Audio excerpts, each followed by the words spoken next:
নমস্কাৰ নিউজ নৰ ষ্টুডিওত মই শ্ৰীমন্ত মাধৱ বৰুৱা চাওঁ আহক কি আছে আজি আমাৰ সংবাদ যোৰহাটত অল আসাম পলিটেকনিক মিট 2024 আৰম্ভ নিউজ নাওৰ এক ৰিপোৰ্ট পুৱাৰে পৰা বতৰে বিধি পথালি দিলেও যোৰহাটত এতিয়া দেখা গৈছে একোদুলি মুদুলি পৰিৱেশ যেনিয়ে চোৱা হয় তেনিয়ে চলিছে প্ৰতিযোগিতাৰ বিশাল আয়োজন কৰবাত যদিহে ভলিবলৰ যুঁজ কৰবাত জ্যোতিপ্ৰসাদ বিষ্ণু ৰাভাৰ গীতৰ আধাৰত প্ৰতিযোগিতা সেইদৰে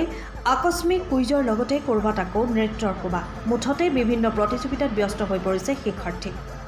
উল্লেখ্য যে যোৰহাটৰ the Prince of Wales Institute of Engineering and টেকনলজিত বৃহস্পতিবাৰৰ পৰা তিনিদিনীয়া বৰ্ণাঢ্য কাৰ্যসূচীৰে অনুষ্ঠিত হৈছে অল আসাম পলিটেকনিক মিট 2024 বিভিন্ন প্ৰান্তৰ শিক্ষাৰ্থীৰে ভৰিছে চৌহদ শিক্ষা প্ৰতিষ্ঠানখনৰ অধ্যক্ষ ডক্টৰ গৌতম দত্তই জনোৱা মতে বিভিন্ন জিলাৰ ২৬খন পলিটেকনিকৰ প্ৰায় ৬৫০ গৰাকী শিক্ষাৰ্থীয়ে বিভিন্ন দিশত পাৰদৰ্শিতা দেখুৱাৰ সুযোগ লাভ কৰিছে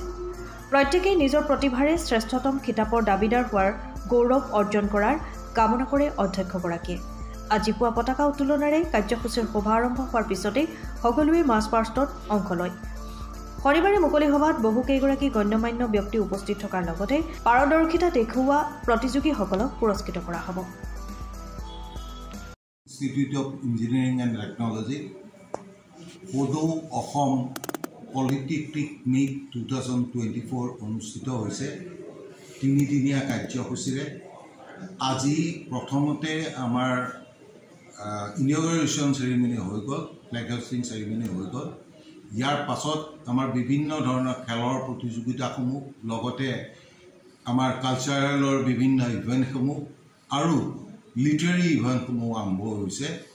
কাইলৈও আমাৰ এই ইভেণ্টসমূহ চলি থাকিব আৰু পৰহিলৈ আমাৰ মূল মিটিংখন হ'ব লগতে আমাৰ প্ৰেজেণ্টেশ্যন চেৰিমনি হ'ব তাৰ পাছতে আমাৰ প্ৰগ্ৰেমটো শেষ হ'ব মই সকলো আমাৰ ডেলিগেটছক মোৰ ফালৰ পৰা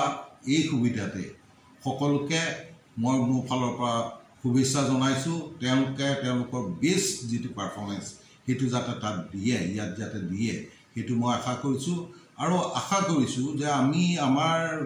ইয়াত খুব লিমিটেড ৰিচোৰ্চেছ আছে আৰু ৰিচোৰ্চেছখিনিৰ পৰা আমি বেষ্ট ইউটিলাইজ কৰিবলৈ আমি আমাৰ ফালৰ পৰা চেষ্টা কৰিছোঁ আমাৰ ইয়াত বৰ্তমান সকলো ২৬খন পলিটেকনিক আছে আৰু ২৬খন পলিটেকনিকৰ পৰা প্ৰায় ৬৫০ ডেলিগেটছ আহিছে সকলোখিনিক একেলগে ভালভাৱে ভাল ধৰণে যি ধৰণে আমি সুবিধা দিব লাগিছিল হয়তো আমি ইমান ধৰণে দিব পৰা নাই তথাপিও মোৰ লগতে মোৰ কলেজৰ সকলো এমপ্লয়ীয়ে যথেষ্টখিনি কৰিছে আৰু কৰি পেলাই আমাৰ যিটো বেষ্ট সেইটো আমি দিবলৈ চেষ্টা কৰিছোঁ ধন্যবাদ পুৰণা পলিটেকনিক ইয়াতে এবাৰ অসমৰ আটাইবিলাক পলিটেকনিক এটা সমাৰোহ হৈছে আৰু তেওঁলোকৰ প্ৰতি বছৰে হয় এইবাৰ কিন্তু যোৰহাটত হৈছে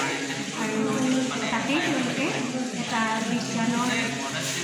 নিদৰ্শন বা আৰ্হিৰ প্ৰতিযোগিতা পাতিছে আৰু লগতে ছেমিনাৰৰ উপস্থাপনো হ'ব গতিকে সেইবিলাক চাবলৈ আমি যাবলৈ আহিছোঁ ইয়াতে বিচাৰক হিচাপে কিন্তু আমাৰ খুব ভাল লাগিছে যে তেওঁলোকে নিজৰ এই কোমলীয়া ছাত্ৰসকলে তেওঁলোকৰ নিজৰ যি মানে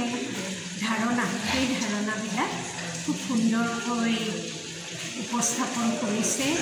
আৰু প্ৰয়োগ কৰি তেওঁলোকে বিভিন্ন ধৰণৰ আৰ্হি প্ৰস্তুত কৰি আনিছে আমি সেইবিলাক সম্পৰ্কে এতিয়া চাই চিতি